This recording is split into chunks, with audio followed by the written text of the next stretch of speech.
Hey guys, let's talk about physical and chemical properties today. So, we're going to talk about changes and properties pretty much at the same time. When I'm describing a physical property, it's pretty easy because all I have to do is just look at something and I can tell its physical properties. I can tell what it looks like, right? What color it is, what its texture is, how it measures, its weight or length or things like that are all physical properties. Chemical properties are going to be how it acts when I do something, like if I mix it together with something, what is it going to do? Is there going to be a reaction? That sort of thing. So physical changes are going to be kind of superficial changes. You're not really changing the actual substance. So physical change is going to be just when it changes form or the appearance of it. It's not going to change the material into a new substance. In other words, the old substance still exists. For example, when I have an ice cube that melts, the ice cube is water, and then when it melts, it's still water. So that's just considered a phase change. The original substance is still there. The example in class I showed you was the candle wax. It's still candle wax even though it's melted, okay? Another example is when you cut paper, it's still paper. So that's just a physical change. Chemical change is going to be when I have two or more substances that are combined and they make a new substance with new properties. So a really good example of this that I gave you in class is sodium and chlorine. Sodium is an explosive metal. So whenever it comes into contact with water, it actually will explode. Chlorine gas is actually a poisonous gas that was used as part of chemical warfare during World War I. And so an explosive metal and a poisonous gas actually come together to make table salt, which we eat every day. And so when those two substances combine, they no longer have their old properties, they have new properties now.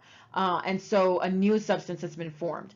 The same thing happens with wood burning, when metal rusts or oxidizes, baking a cake, cooking stuff, all of that is going to be a chemical change. So how do we know that a chemical change has happened? So this next paper that you have is going to be all the evidence that we have for a chemical change. So if there's ever smoke or fire, we know that a chemical change has happened. If anything bubbles or fizzes, like baking soda and vinegar, when they react, they bubble and fizz. Alka-Seltzer, when it's put into water, that's bubbling and fizzing. An unexpected temperature change is also going to show that there's a chemical change. For example, those little packets that you buy that hunters usually buy to keep themselves warm in the winter, or skiers will buy them, they shake the little packets and they get hot. That's going to be an unexpected temperature change. Baking soda and vinegar is also an unexpected temperature change. It gets colder.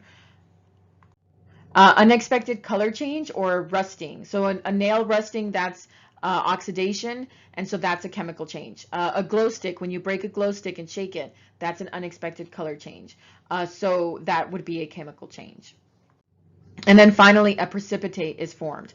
This happens when a precipitate is when I combine two liquids and it makes a solid. Usually it's like granular or some sort of a powder. That's a new substance, right? So anytime a new substance is formed like a precipitate, it's going to be a chemical change.